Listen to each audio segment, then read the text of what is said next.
Hey guys, welcome back to a brand new episode of the Overdrive Files. It's that day of the week where we just sit back and relax and answer some of your viewers submitted questions. And if you're new to the channel, click that subscribe button and join in on the discussion down below. Now let's get into some questions. What the hell is going on with those Fox X-Men movies? Yeah, it's getting pretty ridiculous. For those of you who don't know, X-Men Dark Phoenix was pushed back. It was supposed to come out the fall of this year.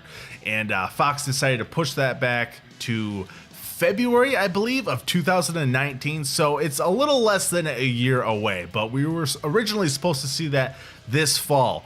X-Men The New Mutants was actually originally supposed to come out like in the next week or two, and they pushed that back several months. And just recently they pushed that back to like August of 2019. Now, I don't know if some of you saw it, but they had trailers for the New Mutants. Like, I don't remember what it was playing in front of, but it was playing in front of like, it might have been like Thor Ragnarok or something like that this past fall. But they had the trailer for that movie like playing in front of other movies. Like that movie was ready to go, and they pretty much just like pulled those movies and just pushed them back. They're retooling those movies, but I'm excited for X-Men Dark Phoenix. I don't know if it's going to be good. It's got Simon Kinberg like directing the movie. I don't think the guy's ever really done I don't think he's ever directed a big budget movie like this.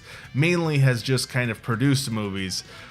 So that kind of has me a little bit worried. I like the new X-Men cast. I like those. You have Ty Sheridan and Sophie Turner. She's Sansa Stark from Game of Thrones. I think there's a lot of talented people that have been brought on, but I'm worried, man. I want to be excited for that movie, but at the same time, I'm skeptical. And I'm glad that they're pushing it back because they want to make it better. I think that's the upside with all of this. But yeah, the New Mutants. I didn't really like that trailer that much. I thought it was a cool like horror vibe, but I just don't know much about the characters to really give a shit that much. But I'll see it and I'll get excited like if the next trailer kind of blows me away. But in the meantime, it's just like, get your shit together, guys. Like you got to put some you got to get on the right track from the beginning, not like 3/4 of the way through production. So that's my thoughts on that, really. Which animation adapted to live action film or movie have you seen that are better than its source material? When I really started to think about this question, it pretty much stumped me. Like, I couldn't really think of an animated film or like movie or whatever adapted to a live action version where like the live action version's better than the animated one. Like that's almost like the opposite, where the animated version is always the best. Whether it's like Beauty and the Beast or Cinderella, like a lot of the Disney stuff, the original is always going to be better. So there's not that many cases where like the live action version is better than the animated one. I'll kind of cheat. I'm gonna say Who Framed Roger Rabbit.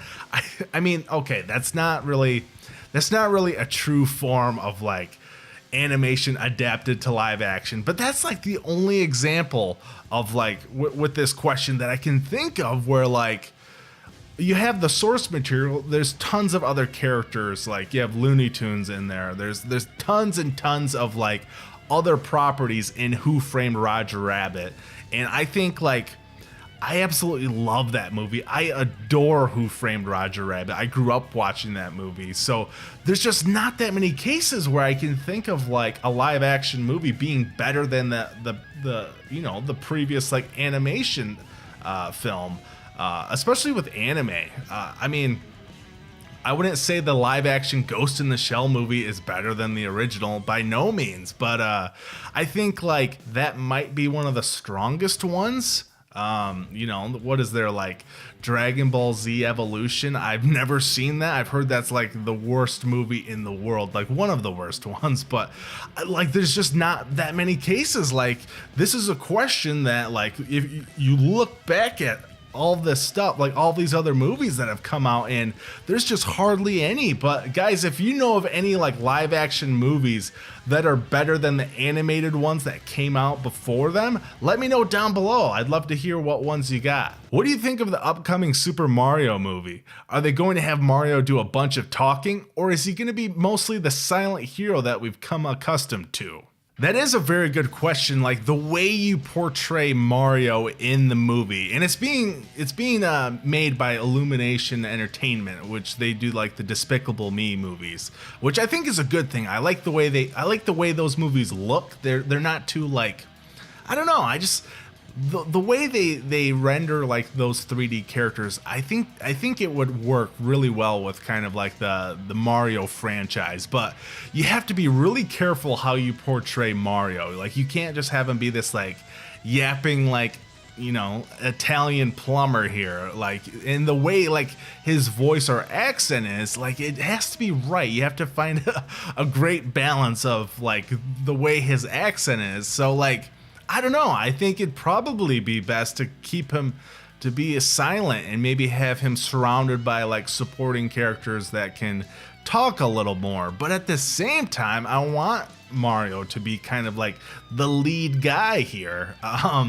That's the thing. Like with Mario, you have to get these characters right because they're so like iconic in just our pop culture of the last like 35 years or so. So yeah, that's a really tough one, but damn, do I want to see kind of like a really awesome 3D, not necessarily 3D, but like the way the Despicable Me movies are made. I want to see an adaptation of like the Mario franchise in that way. I think that could be really cool, but we'll see with this upcoming like live action Pikachu movie, how they handle that. I don't know, maybe that'll be kind of a learning lesson for this upcoming Mario movie. So it's interesting, but I want to see it well done, and I don't want to see Mario portrayed as this like stupid accent. Like they really need to nail the accent. It needs to be a fine balance, almost like a fine wine, a fine Italian wine. What TV shows have you been watching? Any suggestions? Yeah, there has been a few that I have been watching for like the last couple of months or so. The Alienist just wrapped up. I believe that's on TNT. Really suggest checking that show out. I loved that. I think it was only like 8 or 10 episodes. Really solid, man. Like it takes place in the late 1800s, New York City. It's just a really good like drama, crime detective like series. Really well done. And just the way like what they do with like the period piece, like it's a TV show, but it almost looks like the way they pull off just like the sets and the costumes and stuff. It really looks like they spent a lot of money developing that show. Other than that, I've been watching The Flash for like the last 3 or 4 years. I'm not really that big of a fan of the current season. I don't like that DeVoe guy. You know, I just think he's a bad character, and I don't really like what they've been doing kind of the last several episodes with this character. Kind of like, I don't want to spoil anything, but he's like changing bodies and all that stuff. I'm not a fan of that. I just started Krypton. I need to watch the latest episode, but I really enjoyed the pilot. I thought that was pretty solid. I'm not sure how much they can really do with Clark Kent's grandfather with this show, but I'm curious. You know, I love the DC characters, especially Superman, and I want to know more about this Krypton world. I think there's some cool stuff they could do with it, and you have like Brainiac in there. I'm really excited to see Brainiac in that series, but that's pretty much everything I've been watching, so maybe check those shows out. It's now time for the suggestion of the week. My suggestion for you guys this week is It Follows on Netflix. You can check it out there. This is a really solid sort of like indie horror movie. You know, it has vibes from like the 80s. The score is very reminiscent of like the John Carpenter and a lot of that stuff, but it really builds tension, and it's just kind of original in a way, but it still like pulls stuff from like previous 80s horror movies. But I think it's really solid. The soundtrack's fantastic, like I said, but really check that one if you haven't seen that yet. But guys, that's it for this episode of the Overdrive Files. Go ahead and submit a topic or a question down below, and maybe you'll see it on the show. Guys, thank you so much for watching.